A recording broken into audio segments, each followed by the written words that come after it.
राज्यातील दिव्यांग, श्रावणबाळ तसेच निराधार योजनेतील सर्व लाभार्थ्यांनी आपली योजना नियमित सुरू ठेवण्यासाठी 31 मे 2026 पूर्वी ऑनलाईन हयात प्रमाणपत्र सादर करणे आवश्यक असल्याची महत्त्वाची सूचना प्रशासनाकडून देण्यात आली आहे.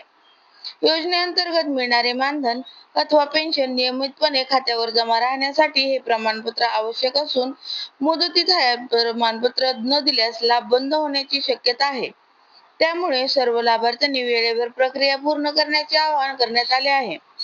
ऑनलाईन पद्धतीने हयात प्रमाणपत्र काढण्यासाठी जवळच्या सेवा केंद्र, महाई सेवा केंद्र किंवा संबंधित कार्यालयाशी संपर्क साधावा, असेही प्रशासनाने स्पष्ट केले आहे.